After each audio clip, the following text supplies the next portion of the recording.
Hoy veremos, y quiero que usted esté muy atento a ese momento en Ruth capítulo 2. Hoy continuamos con nuestra serie sobre Ruth. Para que usted esté muy atento a ese momento donde la gracia de Dios llega de una manera especial a la vida de Ruth. Así que esa alabanza fácilmente la podía estar cantando Ruth, si existiera en esa época. Porque es una alabanza que recoge muy bien lo que Dios hizo por ella. Así que, y lo que Dios ha hecho por cada uno de nosotros. Así que le saludamos en el nombre del Señor y damos gracias por el privilegio de estar juntos hoy. Hoy, como les decía, continuaremos con nuestra serie de sermones del libro de Ruth. Así que yo le invito a que me acompañe a Ruth capítulo 2. Recuerde que a finales del año pasado comenzamos una serie de sermones de este libro. Ya habíamos cubierto el capítulo 1. Luego hicimos una pausa con el tema de la Navidad, predicando diferentes sermones relacionados a eso. Y hoy continuaremos entonces con nuestra serie. El tema para hoy es un refugio seguro. Ese es el tema de nuestro mensaje en esta mañana, un refugio seguro. Así que le invito a aquel que pueda estar de pie para leer junto a la palabra Ruth capítulo 2, versículo 1 en adelante. Dice así la palabra del Señor. Tenía Noemí un pariente de su marido, hombre rico de la familia de Elimelec, el cual se llamaba Boz. Y Ruth la moabita dijo a Noemí: te ruego que me dejes ir al campo y recoger espigas en pos de aquel a cuyos ojos halle gracia. Y ella le respondió: ve, hija mía. Fue pues, y llegando, espigó en el campo en pos de los segadores. Y aconteció que aquella parte del campo era de Boz, el cual era de la familia de Elimelec. Y aquí que Boz vino de Belén y dijo a los segadores: Jehová sea con vosotros. Y ellos respondieron: Jehová te bendiga. Y Boz dijo a su criado, el mayordomo de los segadores: ¿de quién es esta joven? Y el criado mayordomo de los segadores respondió y dijo: es la joven moabita que volvió con Noemí de los campos de Moab. Y ha dicho: te ruego que me dejes recoger y juntar tras los segadores entre las gavillas. Entró pues y está desde por la mañana hasta ahora, sin descansar ni aun por un momento. Entonces Boz le dijo a Ruth: oye, hija mía, no vayas a espigar a otro campo, ni pases de aquí, y aquí estará junto a mis criadas. Mira bien el campo que sieguen y síguelas, porque yo he mandado a los criados que no te molesten, y cuando tengas sed, ve a las vasijas y bebe el agua que sacan los criados. Ella entonces, bajando su rostro, se inclinó a tierra y le dijo: ¿por qué he hallado gracia en tus ojos para que me reconozcas siendo yo extranjera? Y respondió Boz y le dijo: he sabido todo lo que has hecho con tu suegra desde la muerte de tu marido, y que dejando a tu padre y a tu madre y la tierra donde naciste, has venido a un pueblo que no conociste antes. Jehová recompense tu obra, y tu remuneración sea cumplida de parte de Jehová, Dios de Israel, bajo cuyas alas has venido a refugiarte. Vamos a orar. Padre, gracias te damos, Señor, en esta mañana. Gracias por tu misericordia, gracias por tus bondades. Gracias por tu gracia, como cantamos hace unos minutos. Esa gracia que nos trajo hasta aquí, esa gracia que nos alcanzó cuando estábamos muertos en nuestros delitos y pecados, cuando estábamos perdidos. Pero esa gracia, Señor, también que nos acompaña día a día. Hoy veremos una historia, Señor, donde tu gracia sobreabunda. Y te pedimos, Señor, que a través de tu Espíritu Santo ilumine nuestras mentes y nuestros corazones para entender tu palabra. Tú conoces la necesidad, la carga de cada persona, cada hermano hoy en esta mañana aquí. Pero tu palabra es más que suficiente, Señor, para restaurar, para avivar, para darnos sabiduría, nueva fuerza a cada uno de nosotros. Gracias te damos por tu palabra. En tu nombre oramos, Jesús. Amén.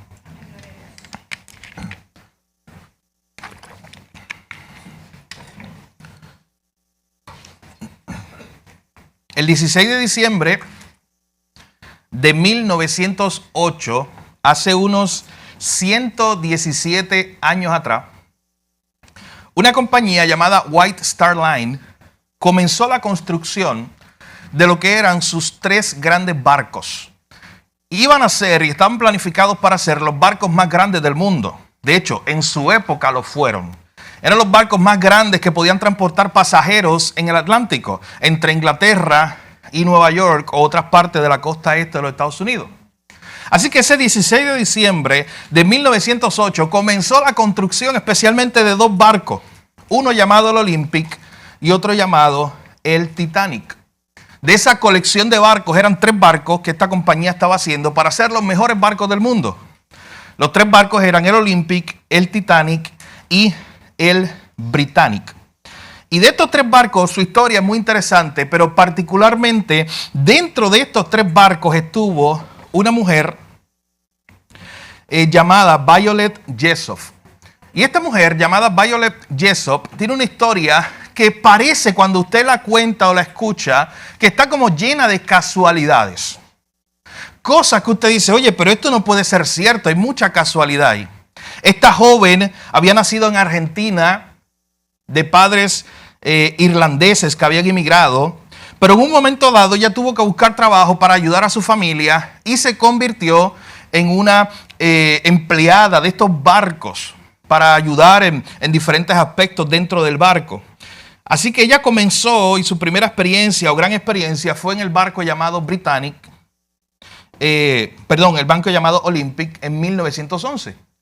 Y ese barco, cuando sale en septiembre de 1911, tiene un choque, tiene un accidente con otro barco británico. Y ella milagrosamente sobrevive. Así que la pregunta que se tiene que hacer esta mujer, Violet Jessop, es: ¿voy a seguir montándome en un barco después de tener una experiencia tan difícil como esa? De comenzar siendo una joven a trabajar en un barco, siendo una empleada, y que el barco en uno de sus primeros viajes tenga un accidente muy grave. Eso fue en 1911. Ella decide irse a trabajar a otro barco que acababan de construir de la misma compañía, y ese barco era el Titanic. Así que ella entra al Titanic, comienza a trabajar en el Titanic. Usted sabe lo que ocurre en abril de 1912. El Titanic choca con un iceberg y se hunde. Esta mujer, Violet Jessop, es una de las pocas que sobrevive ante esa gran calamidad donde murieron 1.500 personas aproximadamente. Ella sobrevivió. La pregunta es: ¿de casualidad? Cuando ella sobrevive, una de las pocas que se le puede dar un salvavidas. Incluso se le pusieron algunos bebés encima para que ella los salvara y pudiera ayudar a otro. Así que ya había propósito en que ella no se hundiera en el primer barco. Cuando se hunde el Titanic, esta joven mujer tiene que seguir trabajando, no le tiene miedo al mar, y ¿sabe a dónde decide ir a buscar trabajo? En el otro barco que la misma compañía había construido, que se llamaba el Britannic. Y en ese barco, el Britannic, ella comienza a trabajar hasta que en noviembre de 1916 ese barco choca con una mina y explota. 30 personas murieron, pero ella se salvó. A esta mujer en la historia le han llamado, la traducción en español sería algo como, la han llamado la inundible, la que nadie puede hundir. Porque esto es una historia real, y esta mujer estuvo en 3 barcos de la compañía White Star Line. Escuche eso, los 3 barcos que hizo esta compañía, a veces conocemos solo el Titanic, los 3 barcos chocaron. 2 de ellos se hundieron, el Titanic y el Britannic. Pero la historia de esta mujer es increíble, porque cosas que parecen casualidad. ¿Cuál es la probabilidad de que eso ocurra? De que tú vayas a un barco, choque y tú sobrevivas. Vayas a un segundo barco, se hunda y tú sobrevivas. Vayas a un tercer barco, se hunda y tú sobrevivas también. Esta joven mujer tenía que pensar una y otra vez en que no es por casualidad que ella había sobrevivido. De hecho, parte del propósito de ella fue salvar a un niño allá en el Titanic. O sea, ya se había cumplido parte de por qué había sobrevivido al primer choque del barco. Y si usted piensa que esta joven mujer le tenía miedo al mar, tiene que seguir leyendo su historia. Esta joven mujer, cuando se hundió el último barco, el Britannic, comenzó a considerar la posibilidad de trabajar en otro barco. Así que estuvo, ¿usted sabe cuánto? 42 años trabajando en barco. No le tuvo miedo a eso. En los primeros 3 se hundieron, pero no le tuvo miedo porque ella entendió que no era casualidad que ella hubiera sobrevivido. ¿Cuál es la probabilidad que eso ocurra? No era casualidad. Y cuando usted piensa en esto, esto es una historia real, cuando usted piensa en estas cosas que pasan así, como por casualidad, como pensando en, oye, ¿cuál es el chance o la probabilidad de que esto ocurra? Usted tiene que pensar que la vida, mis hermanos, está llena de esos momentos. Piense por un momento en eventos en su vida donde usted diga, oye, este evento yo miro atrás y esta es la casualidad más grande que a mí me ha ocurrido. Yo tengo eventos en mi vida que yo digo, oye, esto parece como, esto como que si yo lo cuento, no me lo van a creer. Bueno, era fácil para esta joven mujer contar esa historia. Decir, ¿sabes qué? Yo estaba en el Olympic, yo estaba en el Titanic y yo estaba en el Britannic y los tres chocaron. Dos se hundieron. Así que usted y yo tenemos historias porque la vida, mi hermano, está llena de historias de cosas que parecen improbables. De cosas que usted puede decir desde cierta perspectiva, oye, qué casualidad que eso haya ocurrido así. En la historia que veremos hoy, en Ruth capítulo 2, nos vamos a dar cuenta que eso está lleno de improbabilidades. Vamos a darnos cuenta cuando veamos con detalle lo que ocurre en Ruth capítulo 2, que hay muchas casualidades que ocurren allí.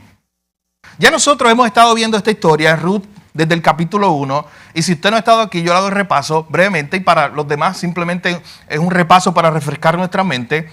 Ruth capítulo 1 comienza con malas noticias, muy malas noticias. Comienza diciendo la historia que ese evento, esa narrativa que se te va a contar de una familia, ocurre en el peor momento de la historia de Israel, cuando era el tiempo de los jueces. Cuando cada quien hacía lo que bien le parecía, cuando no había rey sobre Israel, cuando había mucha inmoralidad, cuando había mucha idolatría, espiritualmente el pueblo estaba muy perdido. Y si las cosas se podían poner peor, ¿sabes qué ocurre? Una gran hambre en la tierra. Así que allí en Belén había una familia, era la familia de Elimelec, y ellos deciden en ese momento tomar la decisión muy difícil de dejar la tierra de Belén, que significa tierra de pan, que estaba en el lugar de la tierra prometida donde Dios había prometido que le iba a dar abundancia. Ellos deciden dejar la tierra de Belén e irse a Moab. Recuerden que Moab era el pueblo enemigo de Israel. Así que ellos van a Moab, Elimelec comienza a trabajar allá. Los hijos de Elimelec y Noemí se casan allá con dos mujeres moabitas, una llamada Orfa y otra llamada Ruth. Y si las cosas estaban mal, se pusieron peor. Era el tiempo de los jueces, de mucha idolatría y mucha maldad en el pueblo de Israel. Era el tiempo de hambruna y luego llegó la muerte a la casa de esta familia. Murió Elimelec y murieron sus dos hijos. Así que tenemos un escenario muy triste porque tenemos a Noemí con sus dos nueras. Es un escenario donde nadie va a cuidar de ellas, donde aparentemente están solas y abandonadas. Y en ese momento, dice Ruth capítulo 1, ella escucha, Noemí escucha a lo lejos de que en Belén otra vez Dios ha visitado a su pueblo. Ella escucha de que Dios visitó a su pueblo y les trajo pan, les trajo comida. Así que eso es una buena noticia dentro de tantas malas noticias. Ella decide emprender el viaje de regreso. Y usted recuerda la historia en este repaso. Cuando ella decide emprender el viaje de regreso, se da cuenta que tiene dos sombras atrás. Se da cuenta que Orfa y Ruth la están siguiendo. Y ella comienza a tratar de convencerlas y le dice, oye, no me sigan, porque ustedes son moabitas, yo voy para el pueblo allá de Israel, somos enemigos. No me sigan, allá ustedes no van a encontrar nada. No me sigan, ustedes son jóvenes, mejor cásense. ¿Cuántas cosas hizo Noemí para que estas dos jóvenes se quedaran? Orfa decidió quedarse allá en Moab. Pero la otra joven, llamada Ruth, había tenido una convicción. En algún momento Noemí le había hablado las maravillas del Dios de Israel. Ella había conocido al Dios de Israel y ella había confiado en el Dios de Israel. Y cuando llegó el momento de la verdad, Ruth le dijo a Noemí, oye, yo me voy contigo. Tu pueblo será mi pueblo y tu Dios será mi Dios. Esa es la fe de Ruth, la convicción. Ruth tenía otros dioses moabitas en su tiempo, pero ella está confiando en un Dios, ¿sabes qué? Que ella no lo había visto obrar. Ella no era parte del pueblo de Israel, ella no había visto todos esos milagros, pero sí ella había escuchado y por fe, ella creyó que ese Dios, el Dios de Israel, era un Dios bueno, era un Dios que la podía salvar, era un Dios de gracia, era un Dios de misericordia. Así que por fe ella decidió dejar Moab atrás, dejar su familia, mis hermanos, su padre, su madre, dejar todo lo que ella conocía, sus dioses, e irse en pos de Jehová, el Dios de Israel. Ese es el acto de fe de Ruth. Así que cuando llegan, las noticias comienzan a surgir. Era un pueblo pequeño, y usted sabe que un pueblo pequeño todos se conocen. Y ahí comenzó a surgir la noticia de que Noemí había regresado a Belén. Pero en esta ocasión no está sola. La gente se preguntaba, ¿y quién es esa extranjera que viene? ¿Cómo es que una moabita enemiga de Israel viene aquí al pueblo de Belén? La historia del capítulo 1 se acaba cuando Noemí comienza a contar la historia de lo que le había ocurrido. Tal vez habían algunas personas allí en el pueblo que pensaban o decían, oye, tú te fuiste por varios años, quizás fuiste muy próspera allá en Moab. Quizás las cosas te salieron muy bien en Moab. Pero Noemí muy tristemente le tiene que decir al pueblo, a sus vecinos, le tiene que decir, oye, murió mi esposo y murieron mis hijos y quedé abandonada. Y por eso el capítulo 1 de Ruth termina diciendo, Noemí termina diciendo, ya no me llamen Noemí, llámenme Mara, la amargada. De ese momento en adelante ella no quería que nadie la llamara Noemí. Ella quería que todo el mundo la reconociera como la amargada, porque ella pensaba, y varias veces lo dice en el capítulo 1, que la mano de Dios estaba en contra de ella, que Dios la tenía con ella. Y por eso ella decía, llámenme la amargada. Wow, mi hermano, y así se acaba la historia en Ruth capítulo 1. Y te dice, ¿qué podrá pasar allí? Ruth es una extranjera que está en una ciudad que no es la de ella. Usted sabe cómo le iban a mirar a Ruth. Usted sabe cómo le iban a echar a un lado. Usted sabe cómo le iban a señalar por ser ella una moabita enemiga de Israel, que en el pasado fue adoradora de dioses paganos. Noemí está muy amargada. Parece que estos son solo malas noticias. Pero aquí veremos en el capítulo 2, mi hermano, la gracia de Dios llegando a la vida de Noemí y de Ruth. Miren cómo comienza este capítulo 2. Solamente el versículo 1 del capítulo 2 nos da buena noticia, mi hermano. Porque miren lo que dice. Dice, tenía Noemí, cuando regresó a Belén, se nos da este dato editorial, de que tenía Noemí un pariente de su marido, hombre rico de la familia de Elimelec, el cual se llamaba Boz. Más adelante, probablemente los próximos 2 domingos, vamos a estar explicando un poco acerca de cómo era que funcionaba cuando una persona moría y habían leyes que Dios le había dado al pueblo para que la viuda no quedara desamparada. Para que esta viuda pudiera tener el cuidado de la familia de su esposo. Incluso si había un hermano soltero, debía casarse con ella para que pudieran seguir el linaje de la familia. Así que había toda una serie de leyes para que las familias viudas no quedaran desamparadas. Así que Elimelec todavía tenía parientes. Uno de ellos era este hombre llamado Boz, que veremos en esta mañana. Usted ve en el versículo 1 que dice hombre rico. Y en el texto original, en realidad, no solamente se está refiriendo a sus riquezas. Boz era un hombre rico monetariamente. Pero cuando usted ve el texto original, está hablando de un hombre noble. Está hablando de un hombre justo. Está hablando de un hombre bueno. En otras palabras, un hombre que tenía riqueza material, pero de mayor valor, él tenía una riqueza en cuanto a su vida delante del Señor. Era una riqueza de piedad. Era un hombre rico en el Señor. Y comienza la historia en el versículo 2 presentando nuestro primer punto, un acto de fe. Miren lo primero que ocurre aquí. Delante de un panorama tan desalentador como el que estamos viendo, un panorama donde después de 10 años de hambre, Noemí regresa con Ruth a Belén. Al parecer, ellas van a morir de hambre. Mi hermano, escuche, ¿por qué van a morir de hambre? Porque el que la cuidaba se supone que era el esposo. Y cuando él moría, ¿quién te cuidaba? Tu hijo mayor. Y si él moría, pues ¿quién te cuidaba? Tu otro hijo. Pero ¿sabes qué le había pasado a Noemí? Que murió su esposo, murió su hijo mayor y murió su hijo menor. No tenía probabilidades, muy pocas de supervivencia. Así que en medio de esto hay un acto de fe. Y es el acto de fe de Ruth. Y esto me llama tanto la atención que sea Ruth la que comience con esta idea. Y esto es algo que yo toqué y lo podemos explorar un poco más hoy. Hace unos domingos atrás cuando hablábamos de que llega un momento donde Noemí, que se supone que es la que conoce a Dios de muchos años, le falta la fe. Y es Ruth, la moabita, la que se acaba de convertir, la que va a animar la fe de Noemí. Cuando no parece nada que hacer, a Ruth se le ocurre algo. Mira lo que dice el verso 2.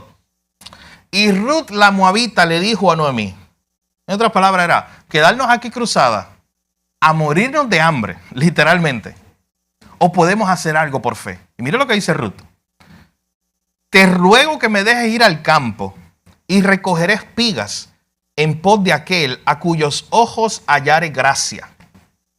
Ella dijo, oye, yo voy a tener fe en el Señor, hay que tener fe en el Señor, pero es una fe que actúa. Es una fe que en el nombre del Señor se mueve. Y ella dijo, oye, no nos vamos a morir de hambre, permíteme que yo vaya a un campo y tal vez yo halle gracia. Miren la fe de Ruth. Ella no sabía lo que iba a ocurrir. Ella simplemente dice, tal vez yo halle gracia delante de algún hombre allí, de algún comerciante, de alguna persona, y me permita recoger grano allí en su pueblo o en su estancia. Usted sabe que esto era parte de la ley del Señor. El Señor había estipulado que para que los pobres también tuvieran sustento y los extranjeros, cada vez que tú recogías, ibas por tu campo recogiendo el trigo, si se te caía algo, tú no te podías bajar a recogerlo. Eso que se caía, tú debías dejarlo para que después que tú pasaras y recogieras todo lo que ibas a recoger, vinieran y entraran en tu campo los pobres, los extranjeros, para que ellos también pudieran tener comida. Miren cómo Dios, aún en su ley, había tenido esa provisión, ese cuidado por las personas pobres. Así que allí estaba Ruth teniendo un acto de fe frente a Noemí, que era la que se supone que era la más madura espiritualmente. Le dice, permíteme ir a un campo. Hay muchos campos en Belén, escuche bien. Yo voy a ir a alguno de esos campos y dentro de esos campos tal vez yo halle gracia y pueda recoger trigo para que no muramos de hambre. Noemí le dice, ve, hija mía. Y algunos comentaristas bíblicos dicen que cuando usted compara las respuestas de Noemí en la primera parte del capítulo y en la última, se da cuenta que este ve, hija mía, es un ve, hija mía, de Mara. ¿Sabe a qué me refiero? Es un ve, hija mía, amargada. Es un ni modo. Vete, vamos a ver qué ocurre. No sabían lo que iba a ocurrir. Y luego dice el verso 3, ella entonces sale Ruth pues, y llegando comenzó a espigar en el campo, comenzó a trabajar. Habían unos segadores. ¿Quiénes eran los segadores? Eran la gente que recogían el trigo y los otros frutos. Así que Ruth llegó a un campo, comenzó ella a trabajar, comenzó, dice el texto, a espigar en el campo. Y luego, miren lo que dice ahí el versículo 3, la segunda parte. Aconteció que aquella parte del campo era de Boz, el cual era de la familia de Elimelec. Mi hermano, lo que usted puede llamar la primera casualidad. Escuche bien, Belén estaba llena de campos de trigo. Estaba llena de campos de trabajo. Ruth no conocía a nadie. Ruth simplemente se dirige por fe. Ella dice, yo voy a hallar gracia tal vez delante de alguien. Y ella se dirige por fe a trabajar en un campo, a recoger espigas. Mi hermano, y miren a dónde ella llega. Ella llega al campo del único que la podía realmente ayudar. Y si usted sabe el resto de la historia, este primer paso es increíble. Que ella llegara a los campos de Boz, dentro de tantos campos donde ella podía trabajar. Escucha este mismo versículo en la Nueva Versión Internacional, versículo 3. Ruth salió y comenzó a recoger espigas en el campo, detrás de los segadores. Y mira lo que dice después. Y dio la casualidad de que el campo donde estaba trabajando pertenecía a Boz. Dio la casualidad. Parece que eso es un evento fortuito, parece que eso es un evento al azar. Pero usted sabe que no es así, mi hermano. Usted sabe que ella se había encomendado al Señor, ella había orado con fe, ella se había movido diciendo, tal vez yo halle gracia delante de alguien. Y fue el Señor el que la dirigió al único lugar donde ella podía no solamente encontrar comida, escuche bien, iba a encontrar la redención de su familia. De hecho, me estoy adelantando la historia, pero ella fue a buscar granos que estaban en el piso. Y terminó encontrando un esposo a través del cual vendría David y a través del cual vendría Jesús. Mi hermano, eso no es gracia. Piense por un momento. Ella fue con fe buscando recoger granos del piso. Y cuando usted y yo terminemos la historia, vamos a ver dónde ya termina. Eso solamente lo hace el Señor. Así que tenemos este evento, este acto de fe, no era casualidad. La Nueva Traducción Viviente dice, Ruth se movió hasta ese lugar, hasta el campo, comenzó a trabajar y resultó que ese era el campo de Booz. Como que parece casualidad. De hecho, cuando usted sigue leyendo, miren las casualidades cómo siguen surgiendo. Versículo 4. Y he aquí que Booz vino de Belén y le dijo a los segadores, Jehová sea con vosotros. Y ellos le respondieron, Jehová te bendiga. Miren lo que ocurre aquí. No solamente, y usted tiene que ver la cronología de los hechos, no solamente Ruth llega específicamente al campo de Booz, que era el único pariente, como veremos, que la ayudaría, sino también que en ese momento, dice el versículo 4, Booz llegó. Pero hermano, hay como muchas coincidencias. Ella llegando al campo de Booz, y ese día Booz fue a trabajar.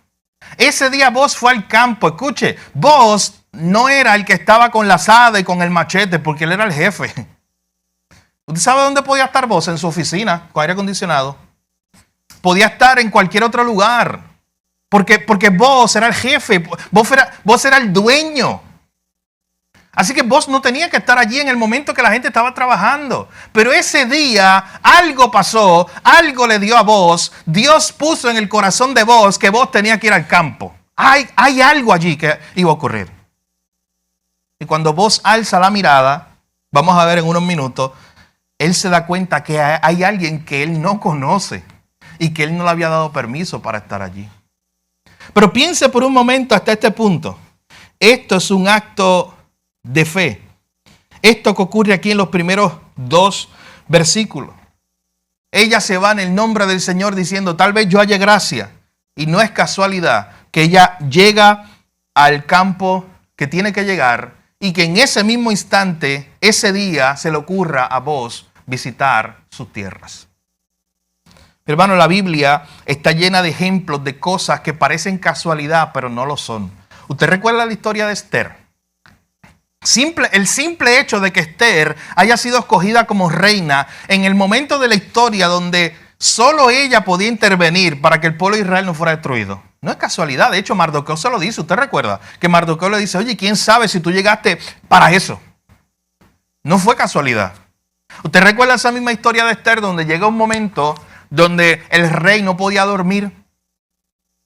Y cuando el rey no podía dormir, le dice, oye, le dice a uno de sus sirvientes, léeme un libro de crónica antigua.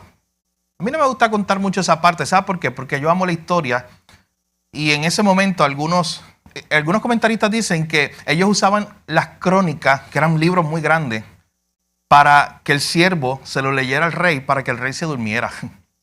Porque como eran libros de historia bien largos, y eran historias viejas, era como que léeme un cuento, léeme eso, ponte a leer ahí, yo me voy a dormir. Así que ese día van a buscar un libro, van a la biblioteca, y de tantos libros que tenía la biblioteca del rey de Persia, que era gigante de hecho, encuentran el rollo que hablaba de Mardoqueo. ¿Usted se acuerda de esa historia?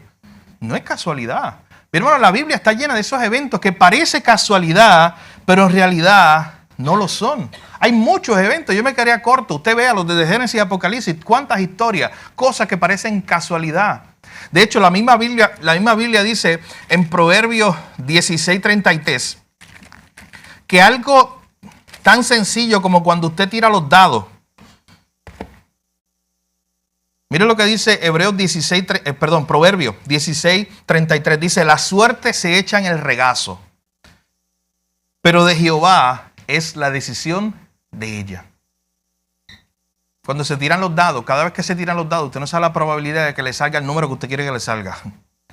Pero cada vez que se tiran los dados, dice aquí que ya el Señor conoce incluso cuáles van a ser los números. La suerte se echa en el regazo, pero de Jehová es la decisión de ella. No hay ningún evento, mi hermano, fortuito. No hay ningún evento que usted pueda decir, ¿sabe que esto de verdad fue por casualidad? Esto de verdad ocurrió por casualidad, por chance. No, mi hermano. Dentro de un mundo que está gobernado por un Dios soberano, cada evento está en sus manos. Incluso cuando se tiran los dados. Cada evento está en las manos del Señor. Así que tenemos aquí en esta historia de Ruth estos primeros versículos que nos muestran que no era casualidad todo lo que estaba aconteciendo. Así que lo primero que vemos es un acto de fe. En segundo lugar, mi hermano, veremos un acto de gracia. Vea conmigo los versículos 4 en adelante. Miren lo que ocurre después. Ahí llega Boaz. Boaz comienza este personaje a surgir. En el versículo 3 él había llegado, él había saludado, dice el verso 4, que él llega y saluda a la gente, a las personas que estaban allí, a sus empleados. Le dice: Jehová sea con vosotros. Y ellos le respondieron: Jehová te bendiga. Mi hermano, esto es muy importante. Usted ve eso ahí y usted dice: ¿sabe qué? Esto parece como que un saludo normal. Es más, se parece a los saludos de nosotros. Con la familia que llegamos y decimos: Dios te bendiga. Pero no, mi hermano, eso es mucho más importante. ¿Sabe por qué? Porque recuerden el contexto, estamos en el tiempo de los jueces, donde espiritualmente el pueblo no está bien.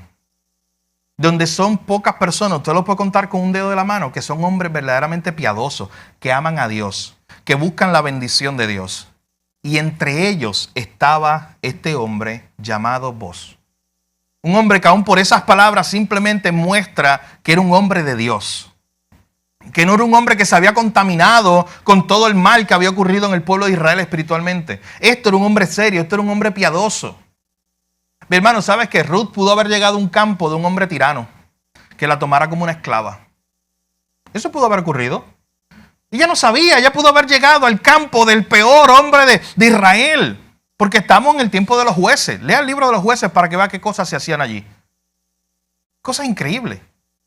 Ella podía haber llegado al campo del peor hombre de Israel, que había muchos en ese momento. Pero sin embargo llegó al campo de un hombre de Dios. ¿No fue el Señor que la dirigió allí? Llegó al campo de Boaz, de este hombre de Dios que buscaba la bendición de Dios para sus empleados, para los suyos. Y que sus empleados lo respetaban también a él, como nos muestra el verso 4. Comienza luego la historia del verso 5 diciéndonos que Boaz le dijo a su mayordomo: oye, ¿de quién es esta joven? Él se dio cuenta cuando llegó ese día que había una extranjera, que había alguien raro allí. Que él no había dado el permiso y que él nunca la había visto. Así que él pregunta: ¿de quién es esta joven? Y mira la respuesta de este mayordomo: es la joven moabita que volvió con Noemí de los campos de Moab. Ya esa historia se había regado como pólvora en el pueblo. Ya la gente había escuchado y ya se repetía esa historia con pena, mirando a Noemí diciendo: bendito, mira, Noemí llegó sola, la que se fue con su esposo y sus hijos, y llegó con una extranjera. Y la gente, usted imagínese la gente hablando de Ruth como una moabita enemiga del pueblo de Israel. La gente mirándola por encima del hombro, como decimos nosotros. Así que este mayordomo le dice: esta es la joven moabita que llegó y me ha dicho, verso 7, te ruego que me dejes recoger y juntar tras los segadores entre las gavillas. Entró pues y está desde por la mañana hasta ahora sin descansar ni aún por un momento. Mi hermano, Ruth era una joven esforzada. De hecho, noten qué interesante, y esto es un tema que se puede expandir en un sermón como este. Esta fe de Ruth era una fe que estaba acompañada de la acción. Esta no era una fe que se sentaba ahí diciendo: Señor, tráeme pan a mi mesa. Señor, ayúdame con esto. Señor, haz esto. Simplemente sentado ahí. No, mi hermano, es una fe que acciona. ¿Ustedes se acuerdan de Santiago cuando dice que la fe sin obra es muerta? Es una fe, como decía Charles Spurgeon. Usted sabe que Charles Spurgeon contó una historia una vez y él decía: mira la fe de una niña. Había que orar por lluvia, porque no estaba lloviendo por muchos días en Inglaterra. Y los pastores oraban y oraban y oraban y no pasaba nada. Y de momento llegó una niña que comenzó a llegar a la iglesia con una sombrilla. Y algunos pensaban: está loca, ¿qué le pasa si no llueve hace días?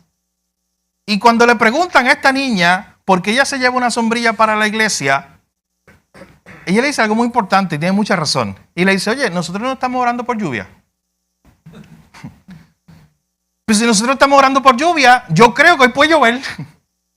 Así que los locos eran ellos, ella no.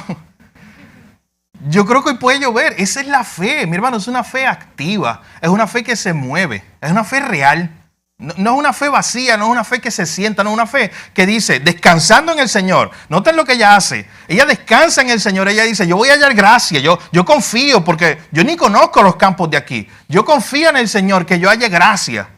Pero ¿sabes qué? Ella empezó a caminar Bueno, el mismo Spurgeon en una ocasión dijo, no le pidas a Dios que guíe tus pasos si no estás dispuesto a mover tus pies. Eso es lo que hizo Ruth. Señor, guía mis pasos, llévame al lugar correcto. Pero ¿sabes qué ella hizo? Empezó a caminar. Es un acto, es una fe viva.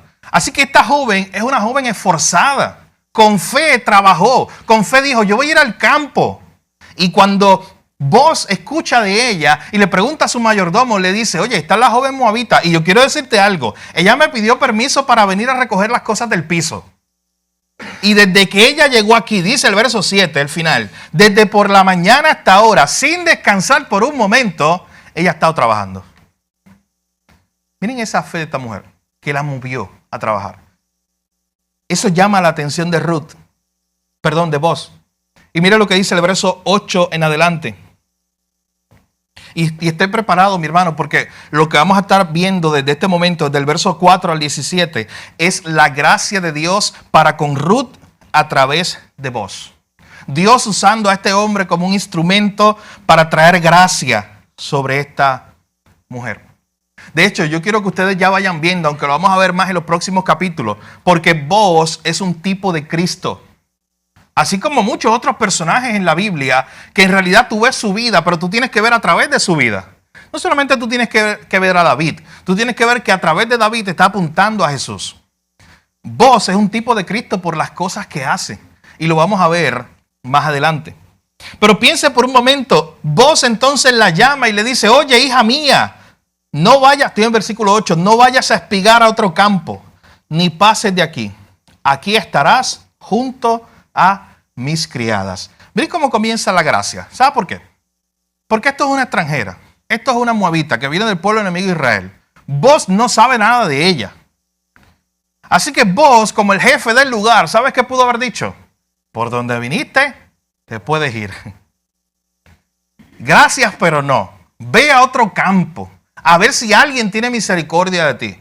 Escuche bien esto, mi hermano. Habían pasado 10 años de hambruna, recuerden. Por 10 años en Belén no hubo comida. Y esta es la primera vez que hay entonces una cosecha después de 10 años. ¿Sabe qué vos pudo estar pensando? Oye, yo no voy a dejar ni un granito en el piso. Porque yo no sé si el próximo año hay hambruna también. Y muchos de los otros hacendados probablemente pensaron así. Yo no voy a darle ni a los pobres este año. Yo voy a recoger todo. Porque no sé si haya una hambruna. Y después de una hambruna de 10 años, todo el mundo quiere preservar su comida. Boaz la pudo haber enviado. Boaz le pudo haber dicho, aquí no vas a recoger más. Pero miren en cambio lo que le dice. No vayas a espigar a otro campo. Ruth, encontraste el campo correcto. Puedes estar aquí. Puedes hacer todo lo que necesites aquí. No pases de aquí. Aquí estarás junto a mis criadas. Mi hermano, miren cómo va evolucionando esto. De momento, la desempleada encontró empleo. De momento, la que fue a buscar unos granitos que estaban en el piso, ahora trabaja para uno de los hombres más ricos de la ciudad. ¿Cómo pasa eso? Si no es la gracia de Dios. La que fue simplemente por esos granitos que estaban en el piso, ahora uno de los hombres más ricos de la ciudad de Belén, le dice, oye, quédate aquí y vas a estar con una de mis empleadas. Puedes trabajar aquí. Conseguiste trabajo. Pero miren lo que sigue diciendo, verso 9. Mi hermano, escuche bien, lo que va a ver de ahora en adelante, prepárese, porque eso se llama gracia sobre gracia. Y ese término quiero que usted se lo lleve en esta mañana y lo piense en su vida. Como la gracia de Dios en su vida es así. Usted todavía no ha recogido toda la gracia que Dios le dio hoy y de momento, por su misericordia, Él envía un contenedor más grande de gracia. Gracia sobre gracia. Verso 9, mira bien el campo que ciegan y síguela, le está diciendo Boaz a Ruth, porque yo he mandado a los criados que no te molesten. Oye, Ruth, y cuando tú tengas sed, oye, pero está una extranjera, esta nadie la conoce. Pero mira lo que está haciendo Boaz. Oye, Ruth, cuando tú tengas sed, ve a las vasijas y bebe del agua que sacan los criados. Mi hermano, eso no ocurría. ¿Cómo iban a beber del misma agua los israelitas y los paganos, los que venían de los pueblos enemigos? Eso era insólito. Es más, ¿sabes qué? Los extranjeros muchas veces se usaban como esclavos para que le sacaran agua al pueblo de Israel y ellos tenían que buscárselas por allá. Pero noten lo que está haciendo Boaz. Boaz le está dando un estatus a Ruth que no tenía. Boaz te está tomando a Ruth, la está haciendo una de sus empleadas, le está poniendo un estatus que ella no tenía antes, le está diciendo, ahora ven acá, cuando tú tengas sed, mira, ven aquí, esta es el agua. Tú puedes tomar agua ahí con mis empleados. ¿Usted cree que la gracia se acabó? Miren lo que dice el verso 10. Ella entonces, bajando su rostro, se inclinó a tierra y le dijo, ¿por qué he hallado gracia a tus ojos para que me reconozcas siendo yo una extranjera? Mi hermano, piensa en esa pregunta, porque esa pregunta o una pregunta parecida es la que tú y yo le hemos hecho al Señor o le tenemos que hacer al Señor en un momento dado. Mira lo que ocurre aquí. Ruth se sorprende por la gracia de Boaz en su vida. Es como si Ruth dijera, oye, pero es que esto es un sueño. Ella pellizcándose tal vez para ver si eso era real. Esto es un sueño. ¿Cómo que yo vine a buscar gravillas en el piso y ahora tengo empleo y ahora puedo beber del agua de ustedes y ahora puedo venir aquí al campo y trabajar cuantas veces yo quiera? ¿Cómo es esto? Ella dice que humillada delante de Boaz le dijo, ¿por qué yo he hallado gracia en tus ojos? ¿Usted sabe qué? Ella se está contestando ella misma la pregunta, porque ¿por qué ella oró en el versículo 2? O porque ella se movió diciendo precisamente, yo quiero hallar gracia. Yo me voy a caminar a algún campo y yo tal vez halle gracia. Siendo yo una extranjera. Usted sabe, también hay unas palabras ahí muy importantes cuando ella dice eso al final. Y ella está siendo honesta. Miren si ella confía en Dios. Aunque Boaz ya había escuchado que ella era la moabita, la extranjera, de todas formas ella se lo está recordando por si él no lo sabía. Ella está siendo honesta, ella confía en Dios. Ella se pudo haber aprovechado la oportunidad y tal vez esconderse bajo una imagen que no era ella. Pero ella le recuerda y le dice, acuérdate que yo soy la extranjera. O sea, Boaz, tú estás haciendo cosas para mí que se supone que no se hagan. Me estás permitiendo ser tu empleada, me estás permitiendo tomar agua junto a tus empleados. ¿Por qué he hallado gracia en tus ojos? ¿Por qué me reconoces? ¿Por qué me das todo esto si yo soy simplemente una extranjera? Si yo no merezco todo lo que tú me estás dando. Miren la respuesta de Boaz en el versículo 11. Y respondió Boaz y le dijo, yo he sabido todo lo que has hecho con tu suegra después de la muerte de tu marido. Y que dejando a tu padre y a tu madre y la tierra donde naciste, has venido a un pueblo que no conocías antes. Usted sabe que Boaz estaba sorprendido con la fe de Ruth. ¿Usted sabe por qué? Vuelvo y repito, estamos en los tiempos de los jueces, donde no se ve mucha fe. Donde tú no encuentras muchos hombres y mujeres como Boaz y Ruth. Hombres de fe. Porque era un tiempo donde había declive espiritual. Eran escasos. Así que Boaz se sorprende con esta joven y le dice, mira, yo estoy sorprendido. Yo he escuchado que tú dejaste a tu padre y a tu madre y que tú viniste a un pueblo que tú no conocías. Eso me ha sorprendido. Y noten lo que ahora hace Boaz. Mi hermano, Boaz ora por ella. ¿Usted sabe eso? El versículo 2 es una oración, una bendición que Boaz le está echando a Ruth. Versículo 12, Boaz le dice a Ruth, Jehová recompense tu obra y tu remuneración sea cumplida de parte de Jehová, Dios de Israel, bajo cuyas alas has venido a refugiarte. Miren qué hermosa esa imagen. Boaz, que es un hombre espiritual, que es un hombre de Dios, está diciendo, ¿sabes qué? Yo te he hecho todas estas cosas, te he permitido estas cosas hasta este momento, porque yo he escuchado tu historia. Yo he escuchado que tú eres una mujer de fe, que confiaste en el Señor. Y ahora pido al Señor, haz esta oración, que Dios recompense tu labor. Que Dios traiga remuneración. Y esa remuneración de Dios, esa bendición de Dios sea cumplida de parte de Jehová, Dios de Israel. Miren, vos no sabía que parte de esa bendición de Dios para la vida de Ruth era el mismo. Hasta este punto, él no sabía eso, pero él está orando por ella. Y le está diciendo que la bendición de Dios esté contigo y Dios recompense tu fe. Porque has venido a refugiarte bajo las alas del Señor. Miren qué imagen más bonita, mi hermano. Dentro de un mundo como el mundo de los jueces. Un mundo muy difícil, un mundo muy inmoral, un mundo donde faltaba la fe de muchos.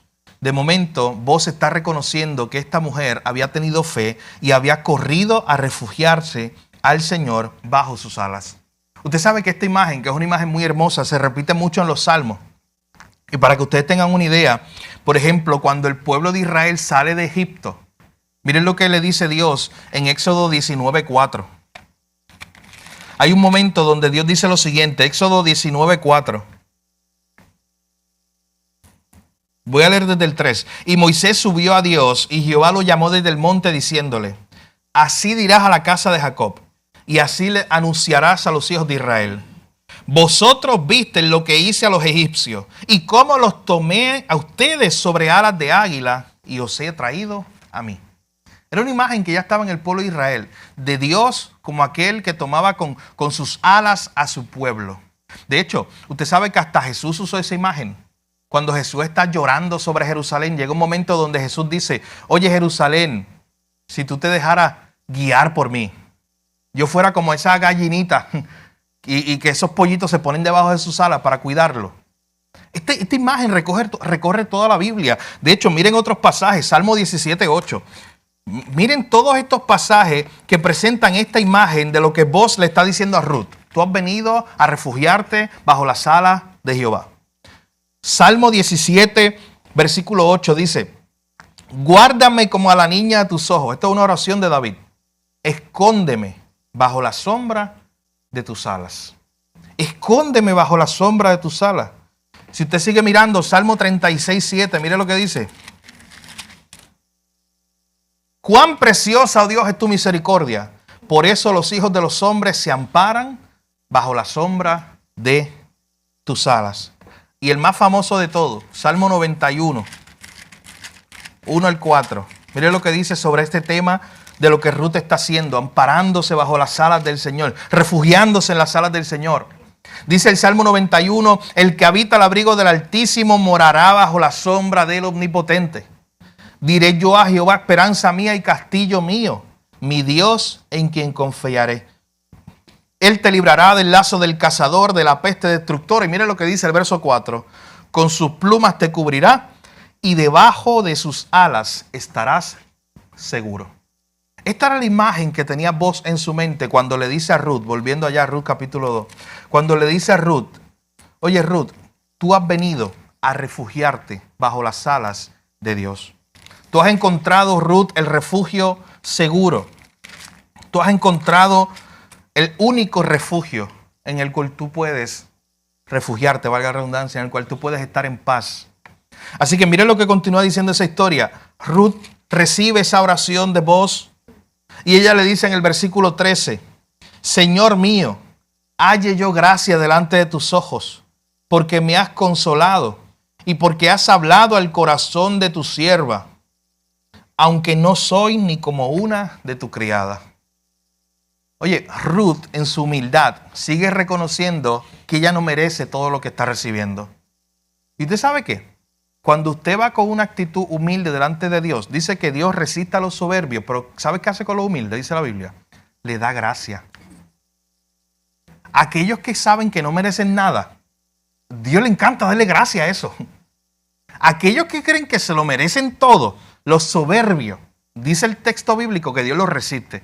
Pero aquellos que son humildes como Ruth, Dios dice lo que le da gracia sobre gracia. Mi hermano, y ya vemos dos veces que cuando Boaz está hablando con ella en su humildad dice, oye, pero es que yo no merezco todo esto. Yo soy una extranjera. Yo no soy ni como una de tus criadas. Y está preparado para ver más gracia de Dios a través de Boaz para la vida de Ruth. Miren lo que dice el versículo 14. La gracia no se ha acabado. Y Boaz le dijo a la hora de comer, Ruth, ven aquí y come del pan y moja tu bocado en el vinagre. Y ella se sentó junto a los segadores y él le dio del potaje y comió hasta que se sació y le sobró. Hermano, ¿no le impresiona lo que está ocurriendo aquí? La que había venido a buscar las pajitas que caían, que estaban en el piso, para poder sobrevivir. En un solo día, de momento llega Boaz, la ve, ella halla gracia delante de los ojos de él. Este era un hombre de Dios, un hombre piadoso. La llama, le dice, vente, sé una de mis criadas, una de mis empleadas. Le dice, aquí hay agua cuando necesite. Ora por ella. Le dice que la bendición de Dios esté contigo. En la hora del almuerzo, ¿sabes qué hace? Le dice, ven aquí, come del pan. Ella se sentó junto a los segadores. Mi hermano, pero esto es increíble.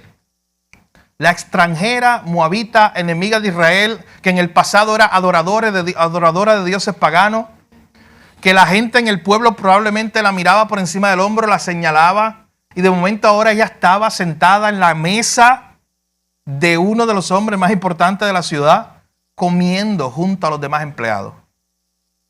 Esto es gracia sobre gracia en la vida de Ruth. De hecho, miren lo que dice el versículo 14. Boaz le dio del potaje.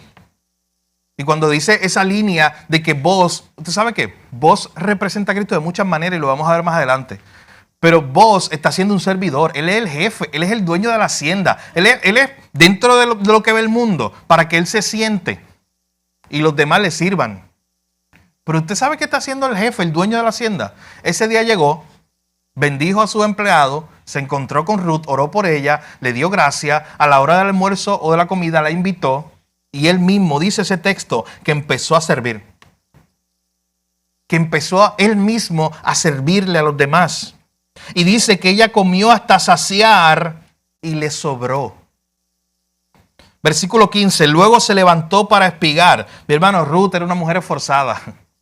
Ruth no sabía, y quiero que vayan viendo todas las aplicaciones que usted y yo podemos sacar, aunque las tendremos en la conclusión. Ruth no se acomodaba ante las cosas que habían ocurrido. Ella había sido una mujer de fe que se había movido, que había comenzado a caminar por fe para ver lo que Dios podía traerle a su vida. Por fe.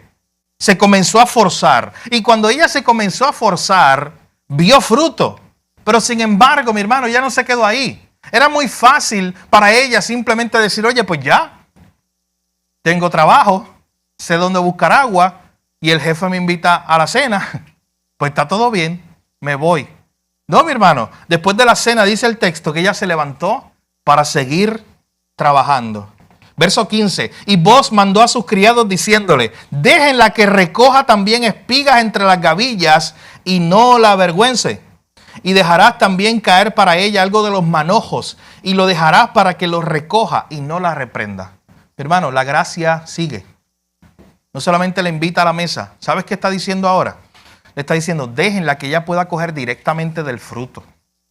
Ya ella no va a ser reconocida aquí como una extranjera que tiene que recoger del piso. Ella puede, como uno de nosotros, recoger directamente de las plantas. Y miren lo que dice aquí, el versículo 16. También dejarás caer para ella algo de los manojos. ¿Usted sabe qué significa eso? El manojo era donde estaban todos esos granos. Era como si él le estuviera diciendo a sus empleados, oye, usted busca el machete, corta 2 o 3 manojos que estén bien cargados y se los dejas allí a ella en el camino para que los coja también. Todo esto estaba haciendo Boaz por esta mujer. Y no la reprenda, no la avergüence. Él la quería cuidar. Dice el verso 17, espigó pues en el campo hasta la noche y desgranó lo que había recogido.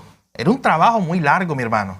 No solamente sacar todas las espigas, sino también sacar los granos. Y luego, miren lo que dice al final del verso 17. Todo lo que recogió fue como un efa de cebada. Mi hermano, cuando usted hace la traducción, ¿sabe cuánto es eso? 30 libras de grano. Eso es un montón. Piense por un momento. 30 libras de grano que ella sacó ese día.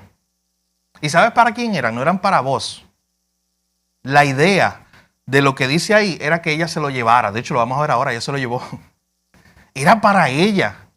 Era para el sustento de ella y de Noemí. ¿Y usted sabe cuánto daban 30 libras de grano? Daba como para 3 o 4 semanas según los cálculos de los comentaristas. Así que noten por un momento.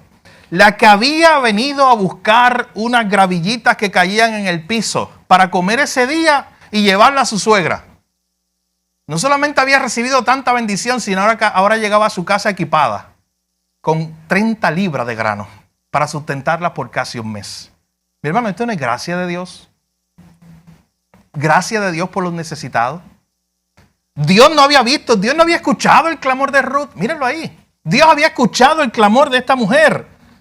Usted se imagina, a mí me encantaría ver la escena del verso 18. Y tomó Ruth la efa de cebada. Imagínese ella cargando todo ese grano. Se fue a la ciudad y su suegra vio lo que había recogido. ¿Tú te imaginas esa escena? De momento Noemí abre la puerta y ve a Ruth llegar.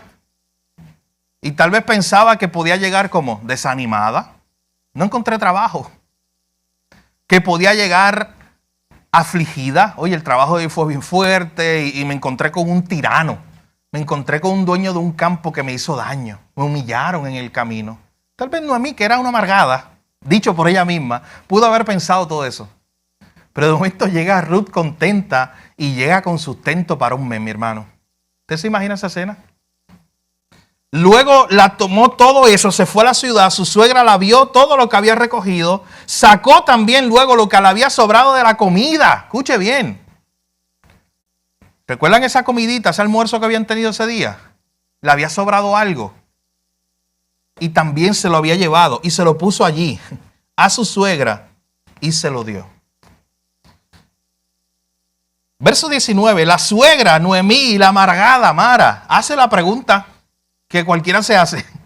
Oye, ¿dónde tú has estado?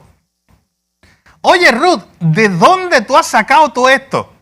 Imagínate, llega con provisión a la casa cuando en esa casa no había nada. Y de momento la pregunta es, Ruth, ¿de dónde tú has sacado todo esto? Ruth, ¿dónde tú te has metido? ¿Dónde tú has estado espigando? Ruth, noten que hay dos preguntas ahí, pero está implícito que la interrogó. En el verso 19. Siéntate, Ruth, vamos a hablar. ¿Dónde has trabajado? ¿Dónde has estado espigando? Bendito sea el que te reconoció. Y contó ella a su suegra con quien había trabajado. Y le dijo, el nombre de aquel varón con quien he trabajado es Boaz. ¿Te imaginas cuando Noemí escucha ese nombre? Ruth no sabía nada, pero Noemí sí. Noemí sabía de Ruth, ese familiar. De Boaz, perdón, Noemí sabía de Boaz, ese familiar que las podía ayudar. Y le dijo Noemí a su nuera, estoy en el verso 20, sea él bendito de Jehová, pues que no ha rehusado a los vivos la benevolencia que tuvo para los que han muerto. Después le dijo Noemí, nuestro pariente es aquel varón, él es uno de los que puede redimirnos. Hermano, esto de momento eran noticias de gran gozo en la casa de Noemí. De hecho, hay un comentarista bíblico que dice que ya se le va quitando la amargura a Noemí, por las palabras que dice aquí. De momento, 2 veces ha dicho bendito Dios. Está alabando al Señor.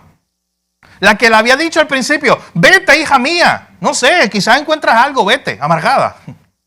Y luego de Ruth regresar con todas esas buenas noticias, con las 30 libras de comida y con comida para el mes, luego de todas esas bendiciones y luego de contarle que de todos los campos de Belén había ido al de Boaz,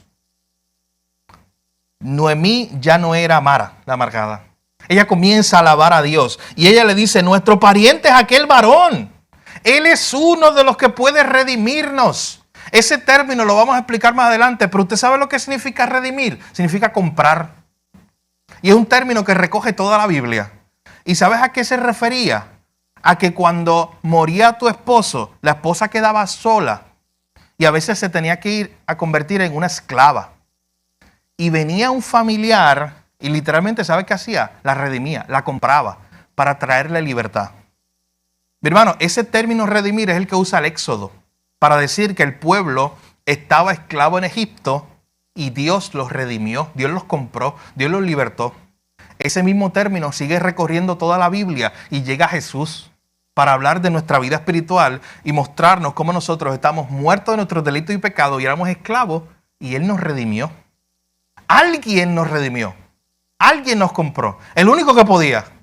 Y aquí Noemí está contenta de momento porque alguien que puede redimirla, que puede cambiar su situación, ha aparecido en escena. Dios lo ha enviado y es Boaz. Versículo 22. Y Noemí respondió a Ruth su nuera, mejor es, hija mía, que salgas con sus criadas y que no te encuentres en otro campo. Oye, Ruth, no se te ocurra irte a trabajar a otro campo. Ruth, hemos encontrado el lugar que es. Versículo 23. Estuvo pues junto con las criadas de Boaz trabajando hasta que se acabó la temporada, mi hermano. Hasta que se acabó la temporada de cosecha. de cebada y del trigo, y vivía con su suegra. ¿Usted sabe qué vemos al final ahí? Una esperanza que nace. No hemos venido al capítulo 3, ahí comenzaremos el domingo que viene, pero piensen algo. Por fin, algo bueno está ocurriendo en la vida de Noemí. Están haciendo una esperanza. ¿Y usted sabe qué, mi hermano? Y ya estamos en la última parte de nuestro sermón. Hay muchas aplicaciones de la vida de cada uno de estos personajes. Y yo quiero que usted piense en eso hoy para que se lleve esta aplicación. Dentro de todas esas aplicaciones, piensa en la fe de Ruth. Piense por un momento en esa fe de Ruth. Es una fe que se mueve.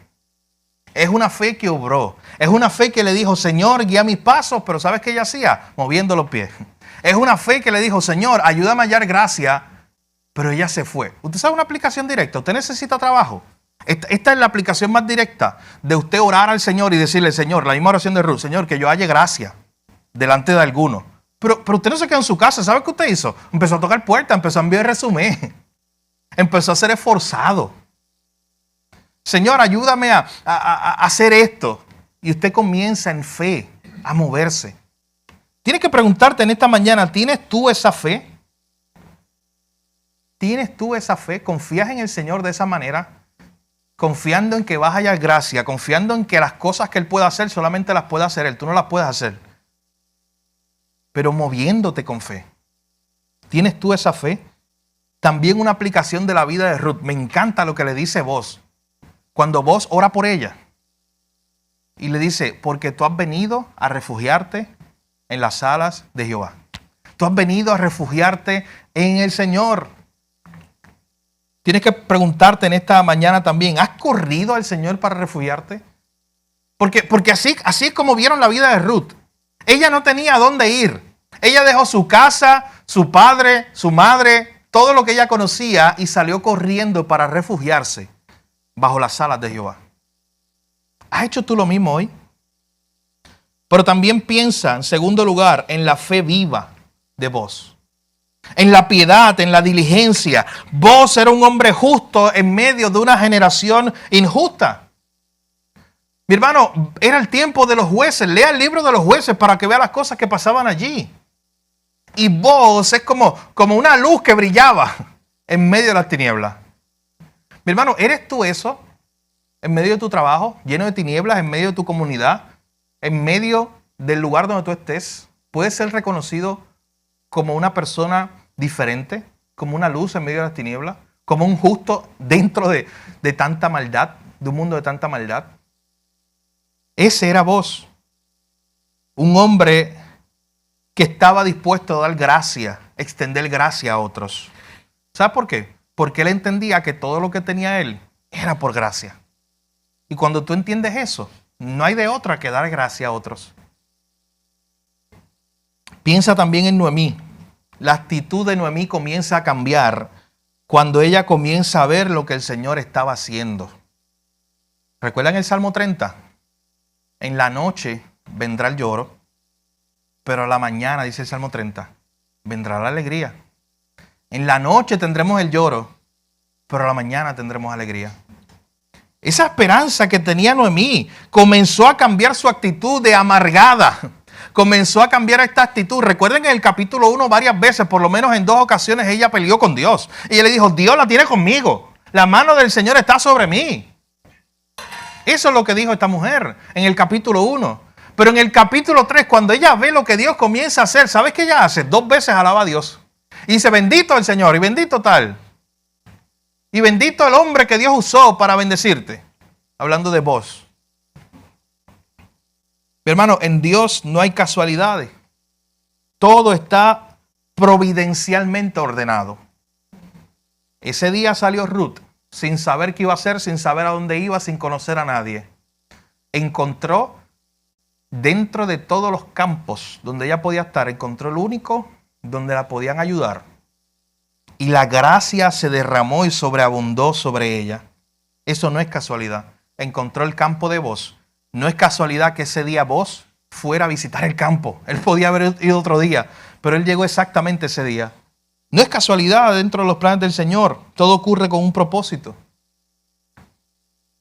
Y miren la gracia sobre gracia que se derramó sobre la vida de Ruth.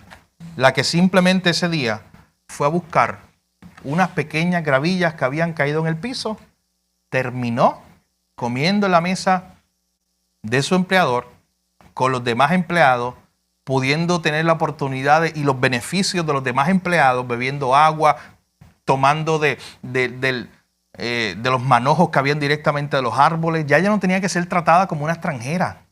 Vos había cambiado la vida de ella en un momento. Vos había cambiado su estatus en un momento.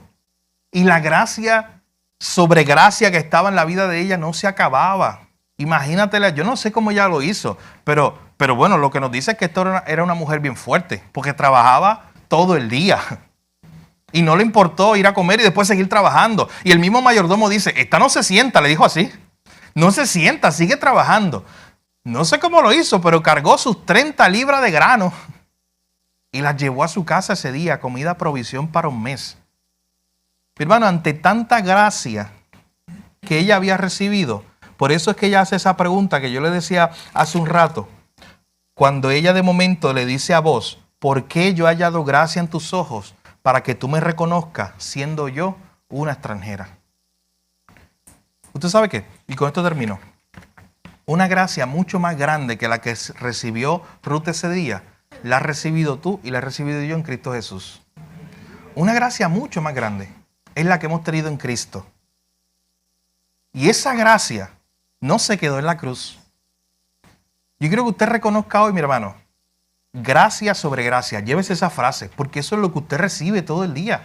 Eso es lo que usted recibe todo el tiempo. Gracia sobre gracia. Usted sigue leyendo ese capítulo 2 y dice, pero ¿y cuándo va a terminar? Como que de momento le siguen llegando estas bendiciones, estos cuidados aquí a Ruth. Y cuando usted ve esa gracia de Dios en Cristo, esa gracia de Dios en su vida, mi hermano, lo único que usted tiene que hacer, y yo le invito en esta mañana a hacer, es preguntarse esa pregunta que se preguntó Ruth en el verso 11. Pero pregúntesela al Señor. Vaya delante del Señor en adoración y dígale, Señor, ¿por qué yo he hallado gracia en tus ojos para que tú me hayas dado tanto, primero la salvación, y me hayas dado tanta gracia siendo yo un extranjero? Porque eso es lo que tú y yo éramos, mi hermano. No éramos amigos de Dios cuando se nos dio esa gracia tan grande. Éramos sus enemigos. No éramos parte de la familia de Dios cuando se nos dio toda esa herencia. Es gracia sobre gracia. Yo le invito a que usted saque un momento en esta hora, cierre sus ojos y ora al Señor y piense en la gracia sobre gracia que usted ha recibido. Hoy vimos la historia de Ruth. Recibió tantas y tantas cosas inesperadamente, porque así es la gracia de Dios. Eso es lo que hace Él. Y de hecho, usted está preparado a veces para que Dios conteste sus peticiones de una forma. ¿Y cuántas veces Dios ha tomado nuestras peticiones y las contesta de otras mucho mayor? Bueno, lo dice el libro de Efesios, que nos da mucho más abundante de lo que pedimos o entendemos. Y piense por un momento hoy. Hoy vimos la historia de Ruth, la gracia de Dios ahí en su vida. Dios la sorprendió. ¿Usted no se imagina ese día Ruth riéndose sola en la cama por la noche? Antes de dormir, piense en eso. Yo creo que sí, mi hermano. Yo creo que ella estaba riéndose sola esa noche, pensando, pero ¿cómo ocurrió esto? Yo salí sin saber a dónde iba. Yo salí a recoger semillas del piso. Y miren todas las bendiciones que llegaron a mi vida. Incluso llegó provisión para todo un mes. Incluso tengo trabajo en un buen lugar con un buen jefe que me cuida. Y no solo eso, lo que le dijo Noemí al final. Él es el que nos puede redimir. Ese es el que nos puede ayudar. Llegaste al lugar correcto. La gracia de Dios la llevó al lugar correcto. Esa noche Ruth se tuvo que haber reído sola varias veces, pensando en lo que Dios había hecho en su vida. Medite por un momento en esta mañana y piense. La gracia más grande que Dios le ha dado, ¿sabes cuál es? Cristo. La salvación en Cristo Jesús. Pero piense en esta hora y medite. ¿Cómo se ha visto la gracia sobre gracia en su vida? ¿Cómo usted ha visto esos momentos de Ruth capítulo 2 en su vida, mi hermano? Porque estoy seguro que lo ha hecho. Estoy seguro que en algún momento usted ha visto eso y usted tiene que simplemente, como ella dijo en el verso 10, sorprenderse y decir, Señor, yo no merezco esto. ¿Por qué he hallado tanta gracia en ti, Señor? Y aunque usted no va a recibir nunca una contestación a esa respuesta, porque es por su misericordia, es por su bondad, es por su soberanía, usted sí le puede dar gracia. Usted sí puede aprovechar esta mañana para agradecer al Señor por esa gracia sobre gracia. Usted puede en esta mañana adorarlo a Él por esa gracia que Él le ha dado y comprometerse en vivir para Él. ¿Tienes tú esa fe de Ruth hoy? Esa fe que se va a mover. Esa fe que le dice a Dios, Señor, espero hallar gracia delante de ti, pero en tu nombre me voy a mover. ¿Tienes tú esa fe?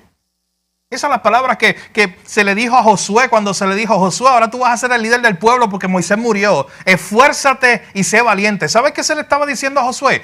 Josué, las cosas van a ser bien difíciles porque este pueblo, usted sabe cómo es, bien rebelde. Josué, ten fe, pero te tienes que esforzar. Esas son las mismas palabras que le dijo Pablo a Timoteo. Usted sabe que Pablo a Timoteo le llegó a decir en un momento, Timoteo, esfuérzate en la gracia. Y son dos cosas que no se contradicen. Timoteo, depende de Dios, porque tú tienes que depender de Dios. Hay cosas, es que tú no las puedes hacer, pero tienes que moverte en fe. Mi hermano, comienza a moverte en fe y deja que Dios te sorprenda. Usted sabe que eso lo dijimos el domingo pasado aquí, cuando estábamos hablando del Salmo 130 de esperar en el Señor y al final decíamos, deja que Dios te sorprenda. Mi hermano, yo tengo testimonio de cómo Dios me sorprendió a mí el lunes, tan rápido como el lunes. Pero yo sé que usted también, de una u otra forma. Muévete con fe en el nombre del Señor. Espera y ve lo que Dios va a hacer, mi hermano. Espera esa gracia. Y que tú y yo podamos vivir vidas agradecidas. Toda nuestra vida agradecida, humillado, en adoración, delante de aquel que tuvo gracia para con nosotros en Cristo, pero que esa pluma de gracia no se ha acabado. Esa gracia usted la recibe todos los días. Vamos a orar en esta mañana y darle gracias al Señor por ser ese Dios de gracia. Padre, te adoramos, te bendecimos a ti. Señor, hoy estamos sorprendidos como estaba sorprendida Ruth ese día. Ruth no se imaginaba esa mañana cuando ella salió a recoger esas semillas del piso. Todas las bendiciones que le esperaban. La gracia que ella halló.